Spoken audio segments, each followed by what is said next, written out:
মুসা নবী আলাইহিস সালামের জামানায় একটা কাহিনী পড়েছিলাম তাফসিরে। আল্লাহ পাক মুসা নবীকে বললেন, একটা কর্মকার এই যে কামার লোহা পেটিয়ে সোজা করে, দা খন্তে কোড়াল এগুলো বানায়, ওরে তুমি জান্নাতের সুসংবাদ দিয়ে দাও। হযরতে মুসা বললেন, আল্লাহ তুমি আর লোক পাওনি, কি করে সে এমন? আল্লাহ বলেন, যাও দেখে আসো কি করে। বাজারে চলে গেলেন, দেখলেন বাজারের এক কোনায় এক কর্নারে বসে বসে কামার লোহা দিয়ে পিটিয়ে পিটিয়ে ছুরি বানাচ্ছে। এই যে মগুরটা যখন উপরে তোলে আবার লোহার উপরে পিটায়। হঠাৎ করে নামাজের সময় হয়ে গেছে। আমাদের যেমন আজান হলে আমরা বুঝি নামাজের সময় হয়েছে, ওই সময় হয়তো একটা সিস্টেম ছিল, কারণ মুসা নবীর প্রতি 5 ওয়াক্ত না মাত্র 1 ওয়াক্ত নামাজ ফরজ ছিল, আসরের নামাজটা। এই যে কামারের কথা বললাম, লোকটা এই যে মগরটা মাথার উপর দিয়ে কামার নিচে ফেলবে, লোহার উপরে না। যেই নামাজের সময় হয়ে গেছে, পেছন দিক থেকে মগরটা ফেলে দিয়ে তাড়াতাড়ি পবিত্র হয়ে নামাজে দাঁড়িয়েছে। হযরতে মুসা বলে, রব্বুল আলামিন, যে লোকটা নিজের এই মগরটাকে মাথার উপর দিয়ে লোহা পিটিয়ে তারপরে নামাজে দাঁড়াতে পারতো, এত গুরুত্ব তোমার বিধানকে দিয়েছে, যেটা পেছনে ফেলে দিয়ে তাড়াতাড়ি নামাজে দাঁড়িয়েছে। তোমার কথা মানার জন্য যে লোকটা এত উদ্গ্রীব হয়ে থাকে, এত বেশি সচেষ্ট হয়ে থাকে, আল্লাহ তুমি তাকে জান্নাতে না দিয়ে পারো না। এই যে কিছুদিন আগে আপনারা জানেন সালমান এফ রহমান, এ দরবেশ, এত বড় আল্লাহর ওলি, অথচ ওর জীবনী বের হচ্ছে।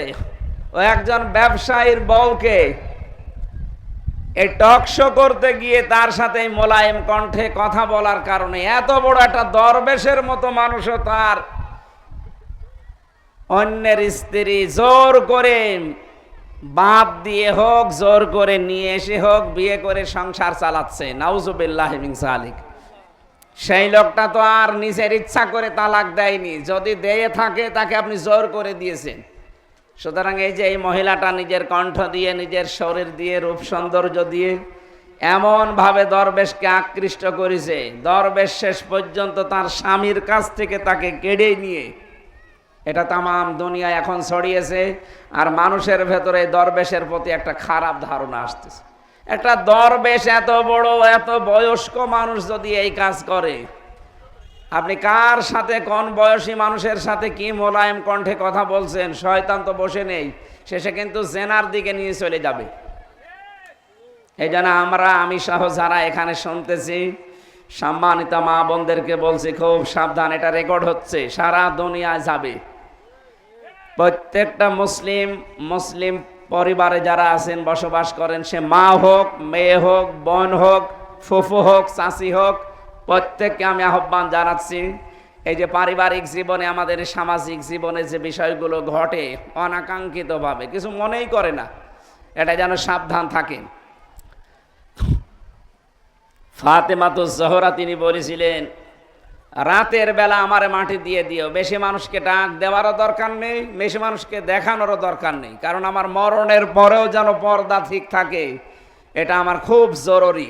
আল্লাহ খুশি হয়ে তাকে জান্নাতের নেত্রী বানিয়ে দিয়েছে। আমরা যদি ওই নেত্রীর পেছনে কর্মী হয়ে কিয়ামতে জান্নাতে থাকতে চাই, অন্তত তার মতো এই আচরণগুলো দুনিয়ায় দেখানো দরকার। মেয়েদেরকে আল্লাহ ফাতেমাতুজ জোহরাকে অনুসরণ করার তৌফিক দেন, আমিন। আল্লাহ রাব্বুল আলামিন বলেন, ওয়াকিমনাস সালাতা ওয়া আতিনাজ যাকাতা ওয়া আতিউনাল্লাহা ওয়া রাসূলা। হে মেয়েরা, নামাজ কায়েম করবে, তোমরা যাকাত আদায় করবে, আল্লাহ এবং রাসূলের আনুগত্য করবে। প্রশ্ন আসতে পারে, হুজুর, নামাজ কায়েম করা এটা তো রাষ্ট্রের ব্যাপার, এটা তো পুরুষ মানুষের ব্যাপার। হ্যাঁ, এটা পুরুষের জন্য আল্লাহ দায়িত্ব দিয়েছেন, কারণ পুরুষ মানুষ নেতৃত্বে থাকবে, পুরুষ মানুষ রাষ্ট্র সমাজ চালাবে, তাদের কাজ এটা। কিন্তু আমাদের দেশের যে সিস্টেম এখন, রায় লাগে, সমর্থন লাগে, ভোট লাগে, সাপোর্ট লাগে।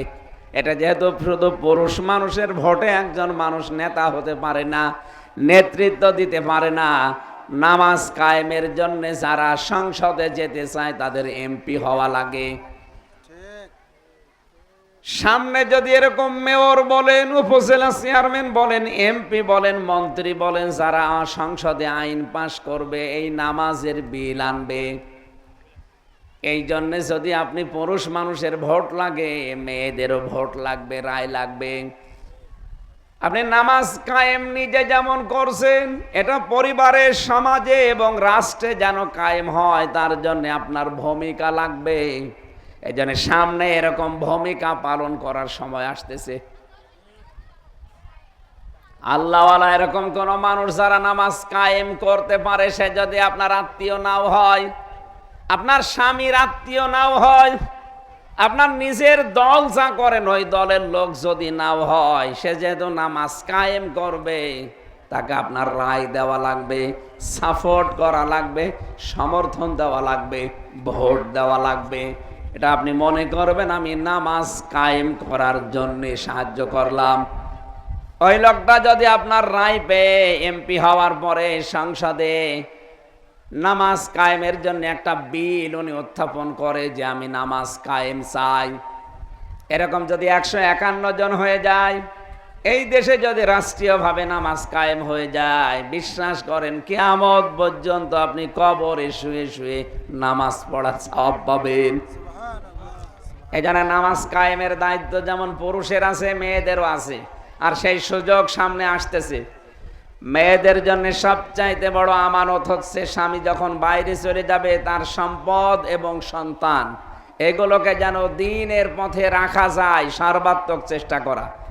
সম্মানিতা মা বোনেরা, জান্নাতের যে 8টা দরজা মেয়েদের জন্য আল্লাহর নবী জানিয়েছেন খোলা থাকবে। খুব বড় বড় কাজের জন্য বলেননি, একেবারে সিম্পল যেগুলো আমরা সচরাচর করি, 5 ওয়াক্ত নামাজ আদায় করা নির্ধারিত সময়ে। এখানে বহু পুত্রবধূ বসে আছেন, বহু বোন বসে আছেন, বহু বউ বসে আছে অনেকের। তারা এই যে গোসল ফরজ হয়ে যাওয়ার পরে লজ্জার কারণে ফরজ গোসল করতে চান না, ফজরের নামাজ বাদ দিয়ে সকাল 9টা, 10টা, 11টা, 12টা একবারে গোসল করে জোহর আর ফজরের নামাজ একসাথে পড়েন না, আপনার গুনাহ হবে। ইচ্ছা করে যদি এরকম লজ্জা করে কেউ এই কাজ করে, তার কবিরা গুনাহ হবে। কিসের লজ্জা? এটা ন্যাচারাল বিষয়, এটা পৃথিবীতে মানুষকে আল্লাহ দিয়েছে, এটা হবেই, তামাম দুনিয়ায় এটা আছে। সুতরাং কোনো লজ্জা নেই, সে আপনার বাবা হোক, আর আপনার বড় ভাই হোক, আর আপনার দোলা ভাই হোক। কাউকে লজ্জা করে আল্লাহর বিধান আমরা যেন নষ্ট করে না ফেলি। গোসল যদি ফরজ হয়ে যায়, মাস্ট বি, যদি আপনি টের পেয়ে যান ফজরের নামাজের আগে, মাস্ট বি আপনাকে গোসল করাই লাগবে। হ্যাঁ, এখন মহিলাদের চুল যেহেতু বড় বড় থাকে, এমনও মহিলা আছে যদি চুল ভেজা থাকে তাহলে সে অসুস্থ হয়ে যায়। সম্মানিতা মা বোনেরা, এরকম যদি পরিবেশ সামনে আসে যে আপনি পানি ব্যবহার করলে বা মাথায় দিলে চুল ভেজা থাকলে আপনি আরো অসুস্থ হয়ে যাবেন, আরো অসুস্থ হয়ে যাবেন, তাহলে আপনার গোসল করার দরকার নেই, আপনি তায়াম্মুম করে নেবেন। পবিত্র মাটির দ্বারা বা মাটি জাতীয় কোনো বিষয় দ্বারা তায়াম্মুম করার নিয়ম হচ্ছে, একবার নিয়ত করবেন যে আল্লাহ আমি তায়াম্মুমের দ্বারা পবিত্রতা অর্জন করতে চাচ্ছি। দ্বিতীয় নম্বর, মাটির উপরে হাত এভাবে থাবা দিয়ে মারবেন, এরপর এভাবে ঝাড়া দিয়ে ফেলে দেবেন মাটিগুলো। যদি কিছু ধুলাবালি লেগে থাকে মুখমণ্ডলে, এভাবে পুরা মুখমণ্ডল মাসেহ করবেন, হাতের তালু থেকে শুরু করে এই কোনই পর্যন্ত এভাবে একবার ঘোরাবেন। যদি 3 বার করেন সুন্নাত আদায় হবে, একবার করলে ফরজ আদায় হয়ে যাবে। এই তো হয়ে গেল আমার। যদি এভাবে আপনি সারা জীবন অসুস্থ থাকেন, সারা জীবন যদি গোসল ফরজও হয়, তায়াম্মুম করে আপনার নামাজ হবে, কিন্তু নামাজ বাদ দেওয়া যাবে না।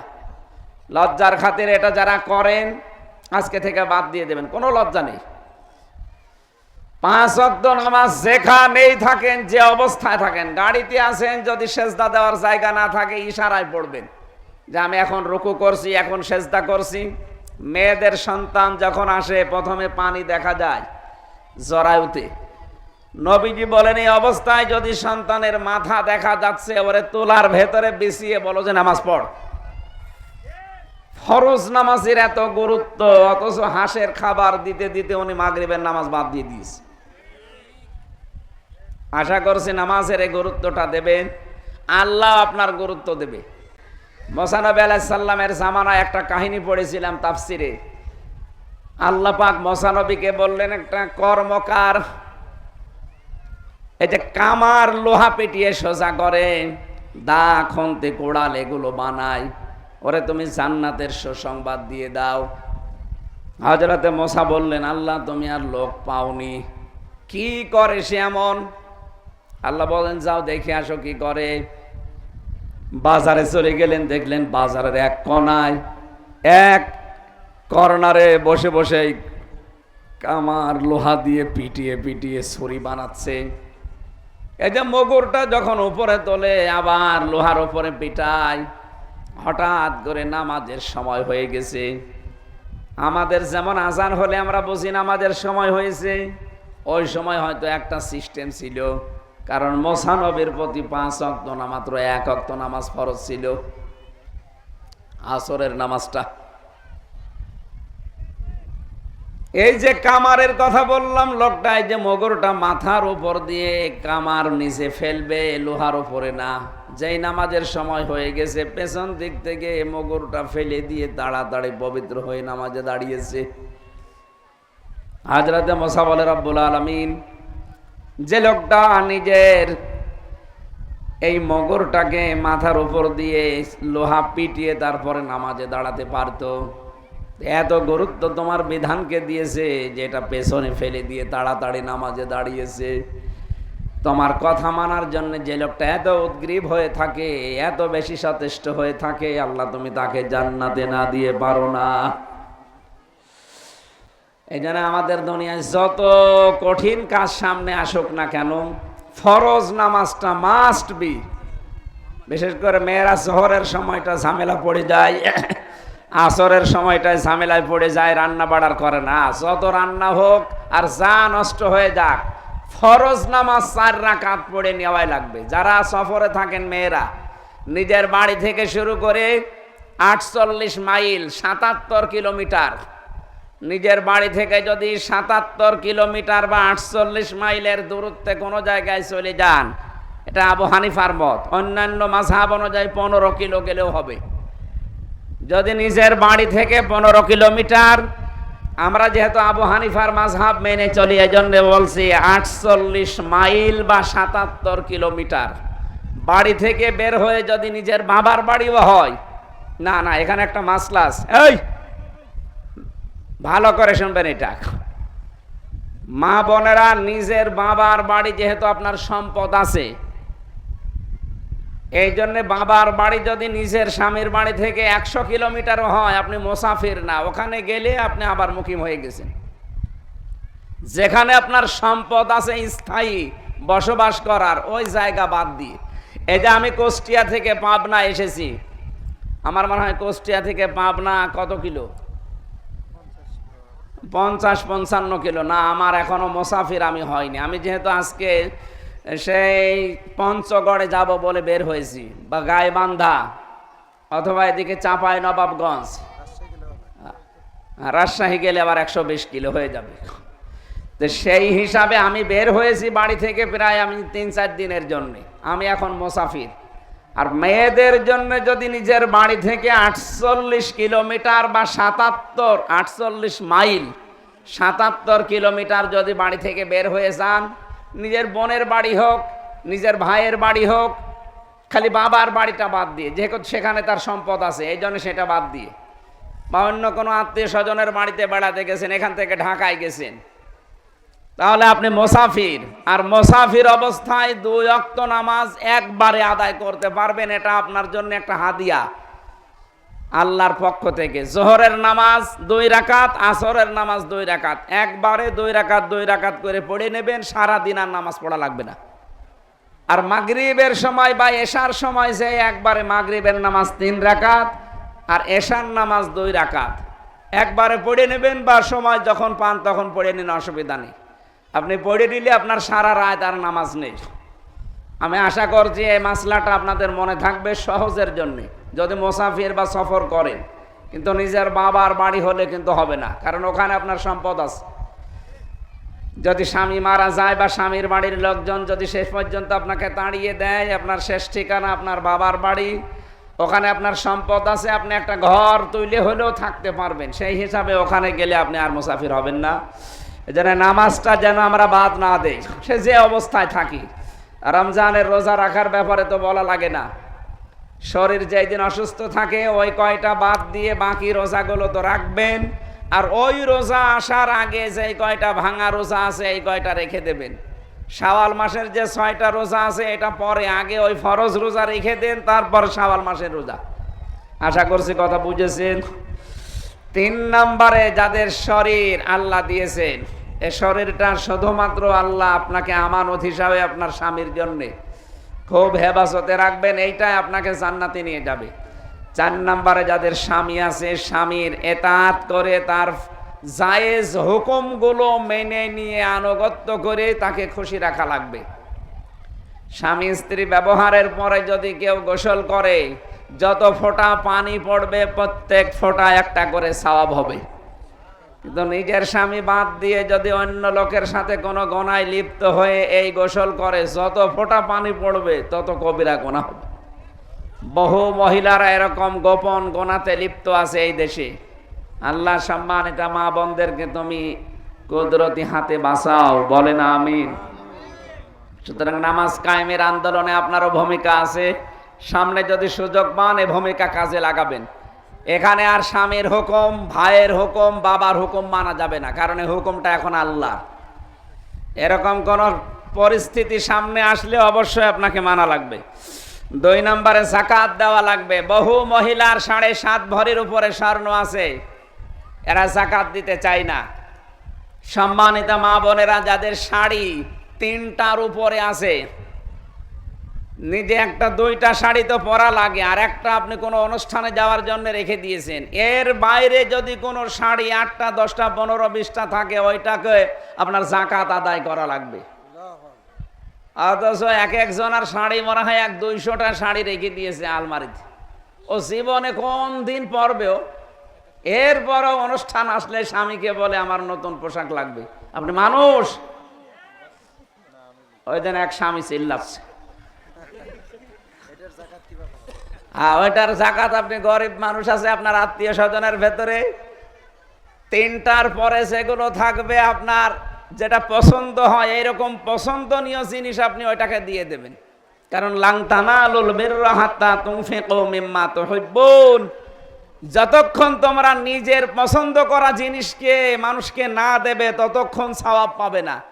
সুতরাং আপনি সিঁড়ি একেবারে নষ্ট হয়ে গেছে, ওইটা দিয়ে দিলেন, সওয়াব তো দূরের কথা আরো গোনা হয়ে যাবে। আশা করছি আপনারা পোশাক আশাক অতিরঞ্ছিত করে নিজের স্বামীকে বিপদে ফেলবেন না, যতটুকু প্রয়োজন অতটুকু করেন। এটা রেকর্ড হচ্ছে তো, এই জন্য বারবার বলছি, আমার ম্যাডামও যেন শোনে। সম্মানিত মা বোনেরা, সময় চলে যাচ্ছে। যাকাত অনেকেই মনে করে আমি 7.5 ভরির উপরে আর সোনা কিনবো না, 7 ভরি কিনে রেখে দেয়, যে 7.5 ভরি হলে বা যাকাত দেওয়া লাগবে। আপনার চালাকি আল্লাহ বোঝে। বাংলাদেশ, ভারত, পাকিস্তান, এই সমস্ত গরিব দেশ, এই দেশগুলোর জন্য যাকাতের মাসলা আলেম ওলামা যারা আছে, ওলামা একরাম দিয়েছেন। এদেশের স্বর্ণের হিসাবটা তারা বাদ দিয়েছেন, তারা দিয়েছেন রূপার হিসাব, 52.5 ভরি রূপা। বাংলাদেশে এখন আমার মনে হয় খুব বেশি হলো 1,05,000 টাকা আসে।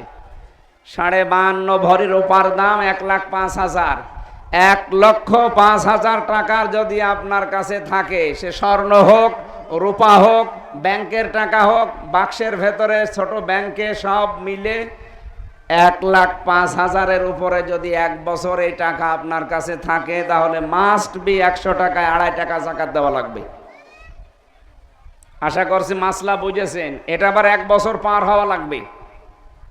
যদি 11 মাস 29 দিন পার হওয়ার পরে টাকা আপনার হাতে নেই, আপনার যাকাত দেওয়া লাগবে না।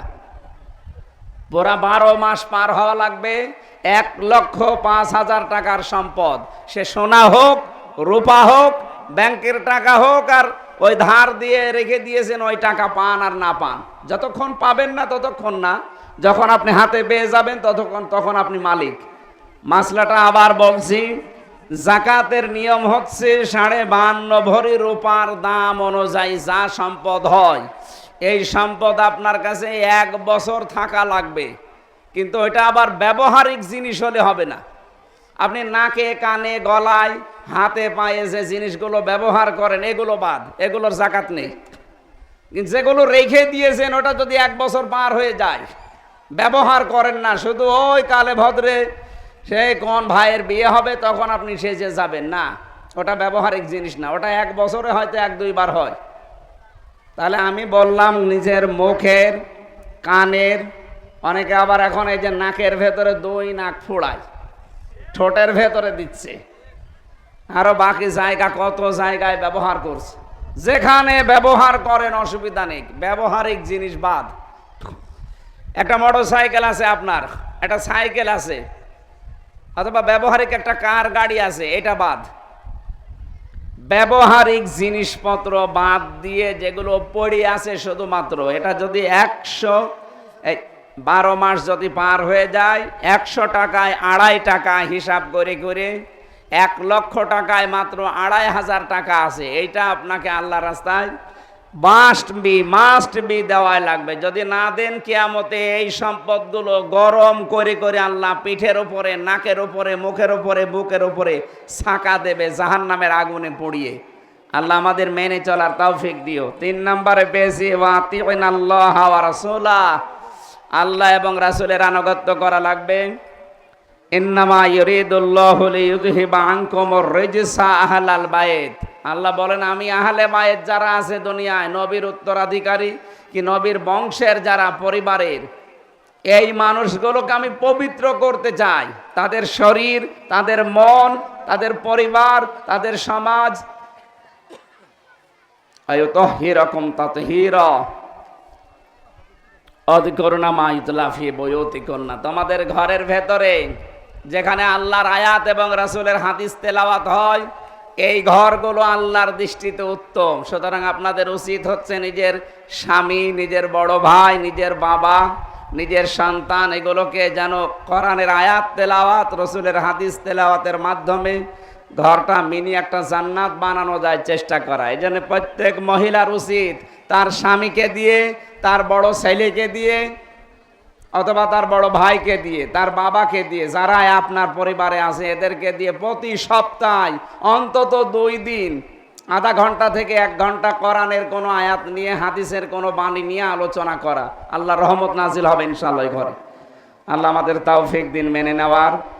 আমি মা বোনদেরকে বলছি, আপনার স্বামী পরিবারে কি আচরণ করবে আপনার সাথে, কোন আচরণ করবে, এই নির্দেশ আল্লাহ কোরআনে, নবীর হাদিসে আমরা জেনেছি।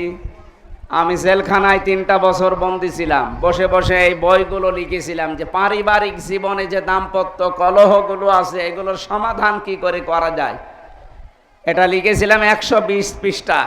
ওটা বাইরে এসে এডিট করে এখন বাজারে দেওয়া আছে, এখানেও নিয়ে এসেছে, আমার মনে হয় এই গাড়িতে আছে। আপনি নিয়ে আপনার স্বামীকে দেবেন, আর স্বামীরা তো এখন নেই, ওরা নিয়ে মনে হয় রাতের বেলা আপনাকে দিয়েছে। একটা মেয়েদের জন্যে, একটা পুরুষের জন্যে। পুরা বইটা পড়লে পুরা পরিবারটা আমার মনে হয় যদি সেট করতে পারে একটা মিনি জান্নাত হবে ইনশাল্লাহ।